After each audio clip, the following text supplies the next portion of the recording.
کہ کل قیامت کے دن اللہ رب العالمین کے سامنے کوئی بھی انسان، کوئی بھی شخص اپنے پیر کو ہٹا بھی نہیں سکے گا، اپنے پیر کو ہلا بھی نہیں سکے گا۔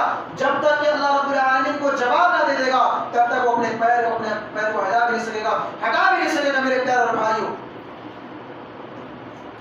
اللہ کے رسول جناب محمد مصطفیٰ صلی اللہ علیہ وسلم نے ارشاد فرمایا، لا تزول قدم ابن آدم یوم القیامت من عند ربه حتی تسأل عن خمس، کہ کل قیامت کے دن کوئی بھی انسان، کوئی بھی شخص اپنے پیر کو ہٹا بھی نہیں سکے گا، اپنے پیر کو ہلا بھی نہیں سکے گا، جب تک کہ وہ بندہ، جب تک کہ وہ انسان 5 چیزوں کے بارے میں جواب نہ دے دے گا، جب تک وہ انسان اپنے پیر کو ہٹا بھی نہیں سکے گا اللہ رب العالمین کے سامنے۔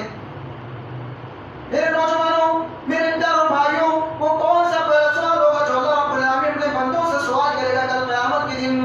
وہ پہلا کون سا سوال ہوگا؟ آئیے ہم دیکھتے ہیں وہ کون سا پہلا سوال ہے۔ اللہ رب العالمین اپنے بندوں سے سوال کرے گا، اے میرے بندو، عن عمرہ فیما افنا، اے میرے بندو، میں نے تم کو 60 سال کی زندگی، 70 سال کی زندگی، 60 سال کی زندگی، 50 سال کی زندگی، 40 سال کی زندگی جو ہم نے تم کو عطا کی تھی، تم نے اس زندگی کو کہاں گزارا؟ کس کاموں میں خفایا، کس کاموں میں گزارا؟ تم نے اللہ رب العالمین کی عبادتوں میں گزارا یا اللہ رب العالمین کی نافرمانی میں گزارا؟ اے میرے بندو، تم نے اس جوانی کو کہاں گزارا؟ 60 سال کی زندگی کو کہاں گزارا؟ ذرا تم مجھے بتلاؤ۔ وہ نوجوان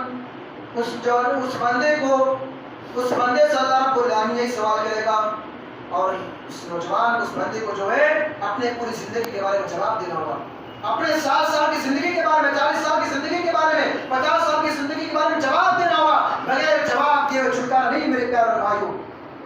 اسی طرح اللہ رب العالمین اپنے بندوں سے دوسرا سوال کرے گا، عن شبابہ فیما ابلا، کیا میرے بندو، میرے سب سے قیمتی نعمت نوجوانی، جو تمہارا جوانی کا دور تھا، تم نے اس جوانی کو کہاں گزارا؟ کس کاموں میں خفایا، کس کاموں میں گزارا؟ تم نے اللہ رب العالمین کی باتوں میں گزارا یا اللہ رب العالمین کی نافرمانیوں میں گزارا، یا شراب و کباب میں گزارا، یا چغل خوری کرنے میں گزارا، یا ایک دوسرے سے جھگڑا لڑائی کرنے میں گزارا؟ آخر تم نے اس جوانی کو کہاں گزارا میرے پیاروں بھائیوں؟ یہی سوال اللہ رب العالمین اپنے بندوں سے سوال کرے گا۔ نوجوانوں، اور آپ اپنی جوانی کی حفاظت کریں، اپنی جوانی کی قدر کریں، اور اپنے دل کے اندر اللہ رب العالمین کے ڈر و خوف پیدا کر لیں، تقوی پیدا کریں۔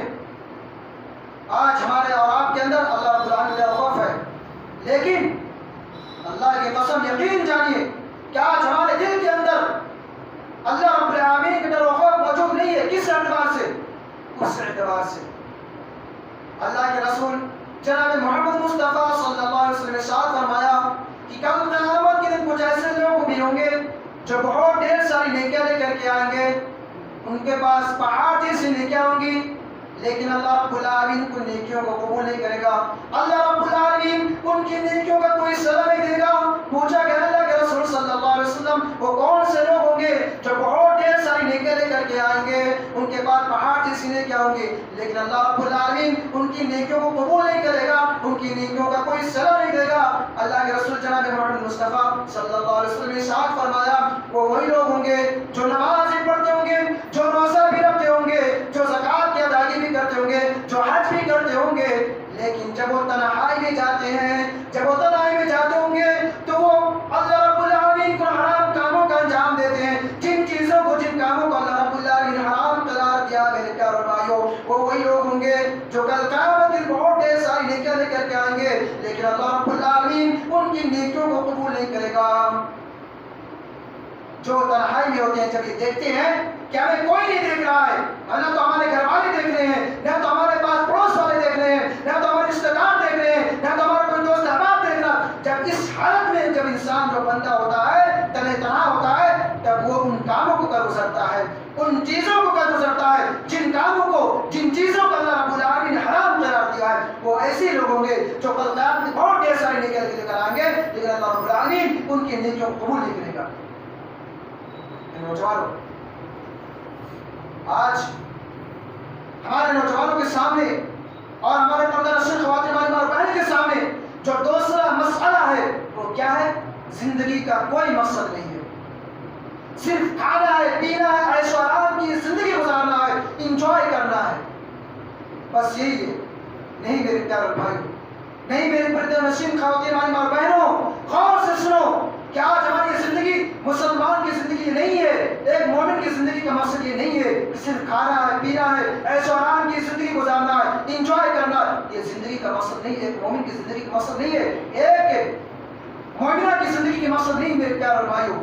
یہ تو ایک نافرمان کی زندگی کے مقصد ہے، یہ تو ایک اللہ رب العالمین کی نافرمانی کرنے والے کی زندگی کے مقصد ہے، یہ تو ایک کافروں کی زندگی کے مقصد ہے جو اللہ رب العالمین کی عبادت ہی نہیں کرتے، جو اللہ رب العالمین کی نافرمانی کرتے ہیں۔ یہ تو ایسے لوگوں کی زندگی کے مقصد ہے۔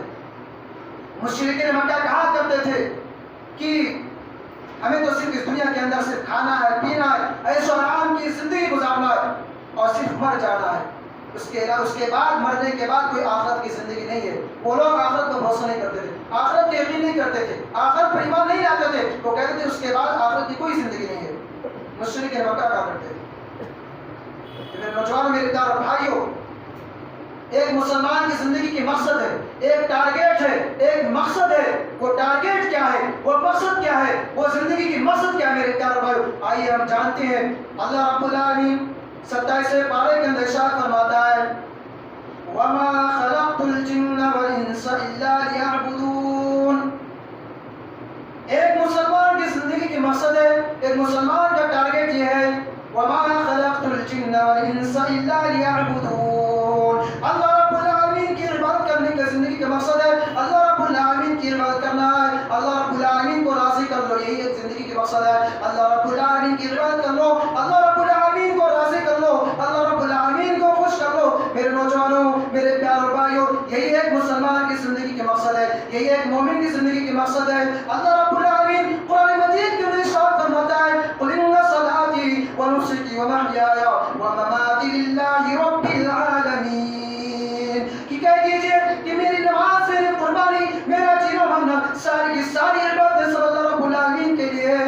یہ ایک زندگی، یہ جو ہے اللہ رب العالمین، یہ ایک مسلمان کی زندگی کا مقصد ہے، یہ ایک مومن کی زندگی کا مقصد ہے۔ میرے پیارے بھائیوں، ہم اور آپ اللہ رب العالمین کو راضی کر لیں، ہم اور آپ اللہ رب العالمین کو خوش کر لیں، ہم اور آپ اللہ رب العالمین کی عبادت کر لیں، جو بھی باتیں کرنی چاہتے ہیں ہمیں جوانی کے دور میں کر لیں۔